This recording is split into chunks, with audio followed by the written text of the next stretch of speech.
सभा की कार्यवाही 2 बजे तक के लिए स्थगित की जाती है।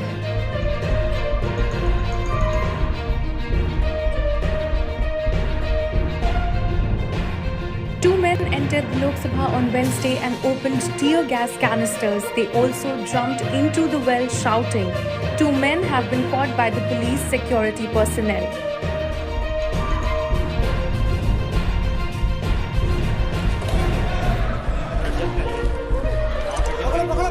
सभा की कार्यवाही 2 बजे तक के लिए स्थगित की जाती है।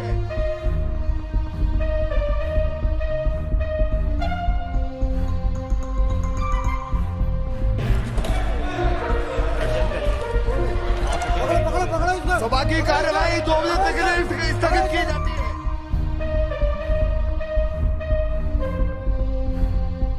लोकसभेत सभागृहात उडी मारलेल्या मुलाचे महाराष्ट्राशी काही संबंध असल्याची माहिती समोर येते.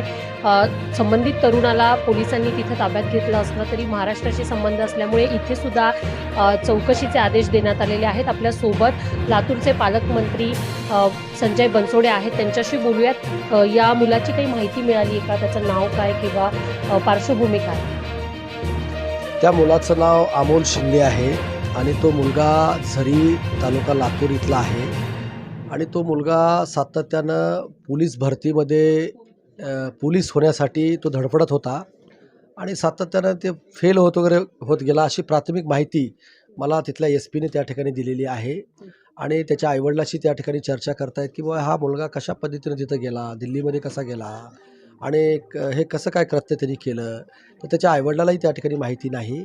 पण ह्याच्यामध्ये डीपमध्ये जाऊन त्याची चौकशी झाली पाहिजे आणि जे आपलं सर्वोच्च लोकशाहीचं हे आहे, स्थान आहे, त्याच्यावर हल्ला होणे काही एकदम चुकीचं आहे. त्या घटनेचा मी सुद्धा निषेध करतो आणि त्याची कसून चौकशी करून त्याच्यावरती योग्य त्या ठिकाणी कारवाई झाली पाहिजे अशी सुद्धा माझी सुद्धा भूमिका आहे आणि मी SP-ला त्या ठिकाणी सूचना दिली आहे.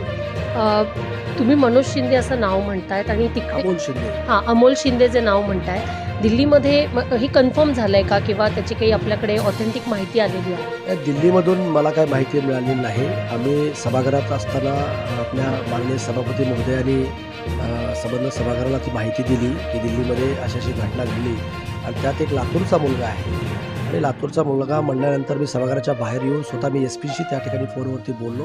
SP-ने त्याला दुजोरा त्या ठिकाणी दिलेला आहे. तो झरी या गावचा मुलगा आहे, अमोल शिंदे नावाचा, आणि तो कुण्या पक्षाशी आहे का, कुण्या संघटनेशी निगडीत आहे का किंवा अजून कुठल्या संदर्भात त्याची काही माहिती आहे का, ही सगळी माहिती मी त्या ठिकाणी घेतली. पण प्राथमिक तपासामध्ये तशी कुठलीही माहिती अजून समोर आलेली नाही. मी SP-ला आणि तिथल्या IG-ला सक्त सूचना दिल्यात की डीपमध्ये जावा, त्याचे सगळे मोबाईल नंबर वगैरे बघा, त्याच्या मोबाईलमधला डाटा वगैरे बघा, त्याला कोणाकोणाची काही नेमकी फूस आहे का, की कशा पद्धतीने तो तिथपर्यंत पोहोचला. पार्लमेंटमध्ये जाणं आणि ते बी नवीन पार्लमेंटमध्ये जाणं, तीही नरेंद्र मोदी साहेबाच्या कार्यकाळात जाणं, फार घटना म्हणजे खतरनाक घटना आहे. त्याच्यामुळं याची योग्य त्या ठिकाणी कसून चौकशी आपल्या महाराष्ट्राचे कर्तबगार गृहमंत्री देवेंद्र फडणवीस साहेबसुद्धा त्याच्यावरती लक्ष ठेवून आहेत की महाराष्ट्रातला मुलगा तिथं जाऊन हे असं करतोय, पण ते महाराष्ट्रात कोणाकोणाची काही संबंधित आहेत का ह्याची सुद्धा आम्ही चौकशी त्या ठिकाणी करतो. त्याचे जे आई वडील आहेत त्यांच्याशी काही बोलणं होऊ शकलंय का किंवा कुटुंबियांकडून काही माहिती मिळाली आहे का? SP स्वतः आणि तिथले कर्मचारी वगैरे त्यांच्या आईवडिलांशी चर्चा त्या ठिकाणी केलेली आहे म्हणतात.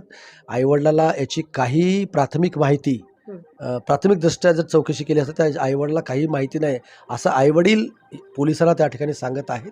तरी पण सगळे त्याचे नातलग असतील, त्याचे मित्र असतील किंवा तो याच्या अगोदर काय करत होता, आता ते पुण्या खासदाराच्या शिफारशीवरून तो पार्लमेंटमध्ये गेला